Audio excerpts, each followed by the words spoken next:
میں برکت نہیں رہتی، برکت نہیں رہتی، اس سے میں نفع نہیں رہتا، اس میں نفع نہیں رہتا، اس میں فائدہ نہیں رہتا، اس میں خیر نہیں رہتی، اس میں بھلائی نہیں رہتی۔ وہ ایسی جگہ خرچ ہوتا ہے جہاں خرچ نہیں ہونا چاہیے تھا، وہ ایسی جگہ ضائع ہوتا ہے کہ جہاں جان بھی لگتی ہے، وقت بھی لگتا ہے، پیسہ بھی لگتا ہے۔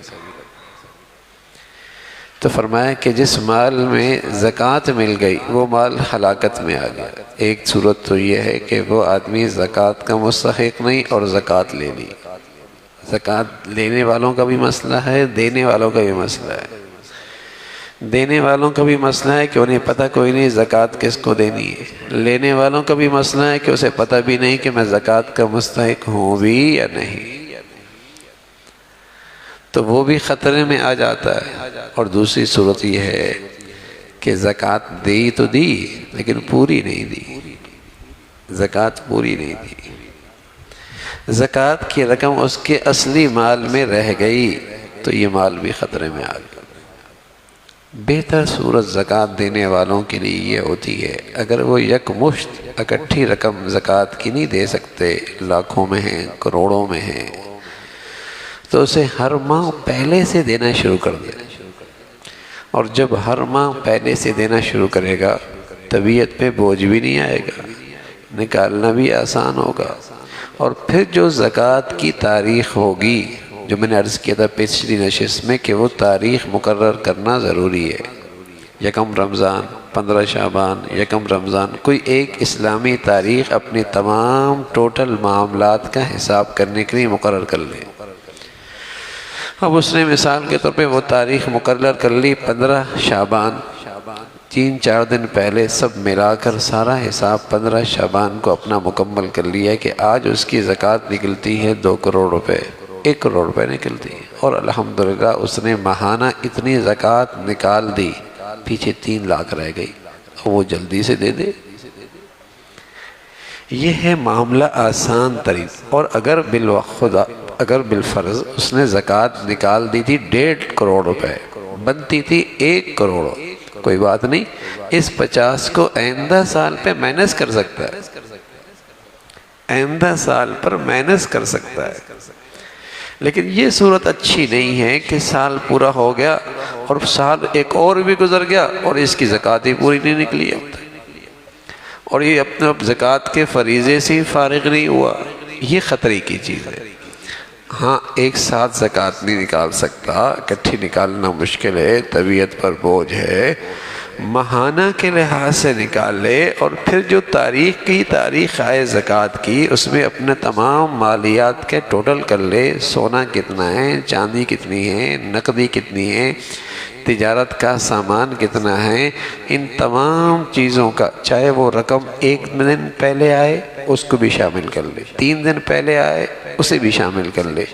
ہاں 1 دن پہلے اگر اپنی بیٹی کی شادی میں، بیٹے کی شادی میں یا دیگر اپنی ضروریات میں خرچ کر لیا، اس پہ زکوٰۃ نہیں ہے، اس پہ زکوٰۃ نہیں ہے۔ لیکن اس تاریخ کو دیکھ لے کہ آج اس کے پاس مالیت کی حیثیت سے وہ کہاں کھڑا ہے، اور اس کو ٹوٹل کر کے اب اس نے ماشاءاللہ پورا سال پہلے سے زکوٰۃ دیتا رہا، اب اتنی تھوڑی سی رہ گئی اور اس کو جلدی نکال دے، کیا ہوگا؟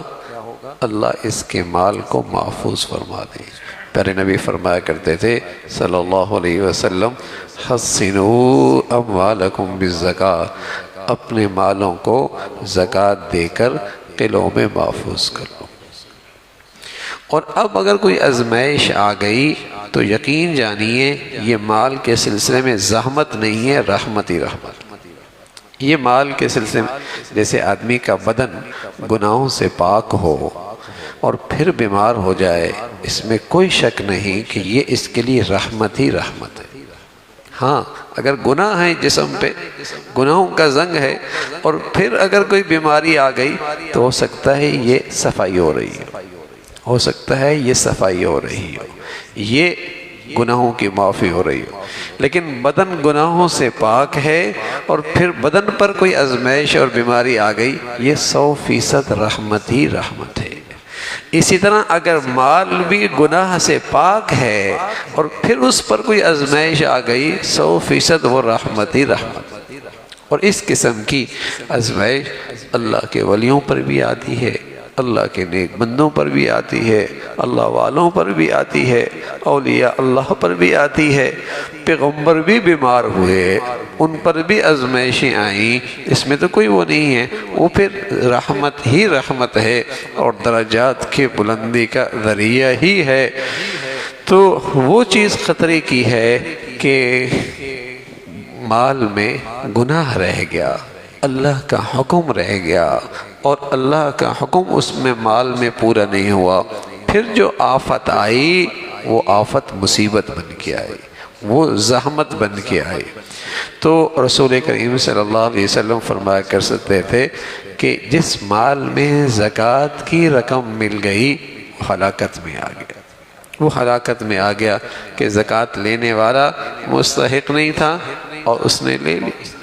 بچے گا نہیں، کبھی نہیں بچ سکتا. جب اللہ کے پیغمبر نے کہہ دیا تو کیسے بچ سکتا ہے؟ اور دوسری صورت یہ ہے کہ زکوٰۃ اس نے نکالی نہیں یا نکالی اور پوری نہیں نکالی، تب بھی اس کا مال ہلاکت میں آ گیا، تب بھی اس کا مال خطرے میں آ گیا. تو زکوٰۃ کے معاملے میں یہ بات پیش نظر رہے کہ زکوٰۃ نکلے اور پوری طور پہ نکلے اور صحیح طور پہ اس کا استعمال ہو. زکوٰۃ اس قسم کے مال پہ فرض ہوتی ہے جو حقیقتاً بڑھنے والا ہو، جیسے تجارت سے مال بڑھتا ہے یا حکماً بڑھنے والا ہو. اگرچہ حقیقتاً نہیں بڑھتا لیکن اگر مالک اس کو بڑھانا چاہے تو اس پہ قادر ہے. روپیہ، سونا، چاندی، ان چیزوں پر زکوٰۃ ہوتی ہے.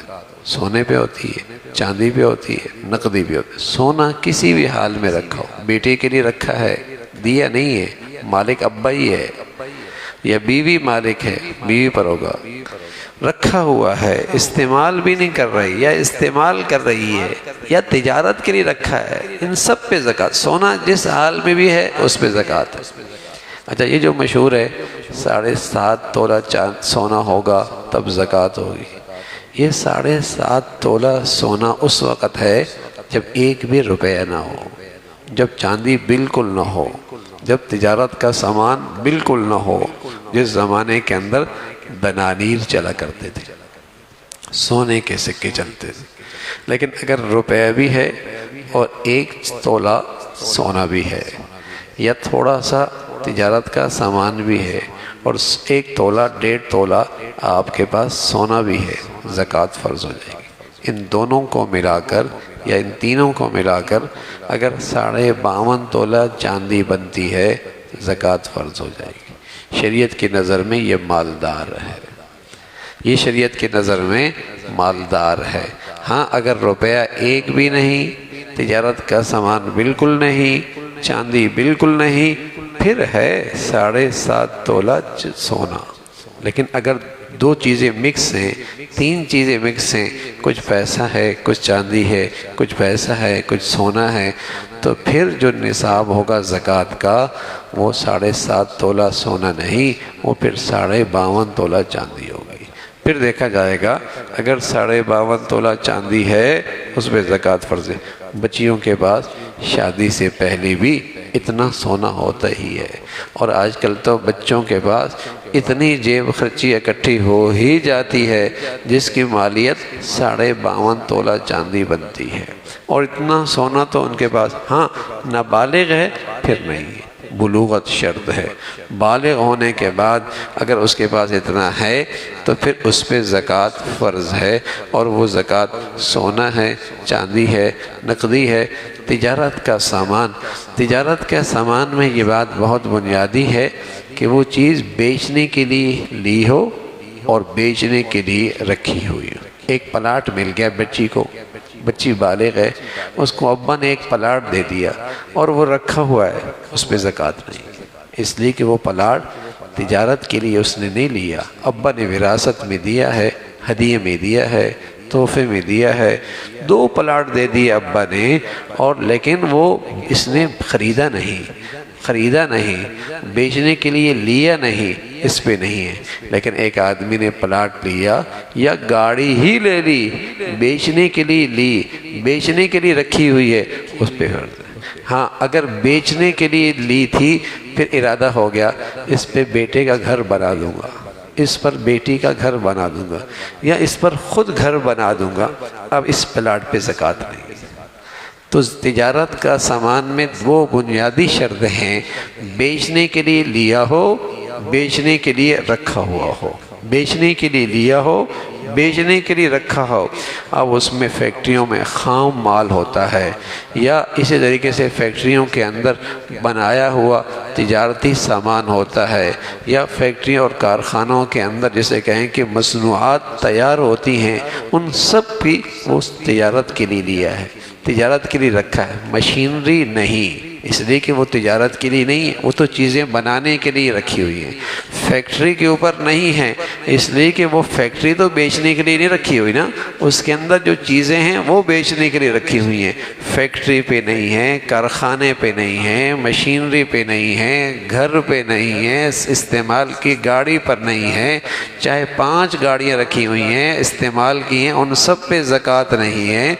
سونا ہے، چاندی ہے، نقدی ہے، تجارت کا سامان ہے، تجارت کا سامان وہ جو بیچنے کے لیے لیا، بیچنے کے لیے رکھا ہوا ہے، تو ان پہ زکوٰۃ ہے۔ اور ان میں بڑی ہی خوش دلی کے ساتھ، بڑی ہی اپنی سعادت سمجھتے ہوئے اور اللہ کا شکر ادا کرتے ہوئے کہ اللہ نے مجھے اتنا دیا ہے کہ میں آج زکوٰۃ جیسی عبادت کرنے کے قابل ہوا ہوں، بڑے شکر کی کیفیت کے ساتھ اور بڑی خوش دلی کے ساتھ کہ اللہ نے مجھے اتنا دے رکھا ہے الحمدللہ کہ آج میں عبادت زکوٰۃ جیسی عبادت کے لائق ہوا ہوں، اور اللہ نے مجھے اس کی توفیق۔ جیسے ایک آدمی حج کرتا ہے تو کتنا خوش ہوتا ہے، حج کر لیا، واہ واہ کتنا خوش ہوتا ہے، وہ بھی اپنے اندر ایک جذبات رکھتا ہے کہ حج کی توفیق ہو گئی۔ ارے بھائی تو زکوٰۃ بھی تو حج کی طرح ایک رکن ہے، اندر خوشی ہو کہ اللہ نے مجھے اتنی بڑی عبادت کی توفیق نصیب فرمائی۔ بتائیے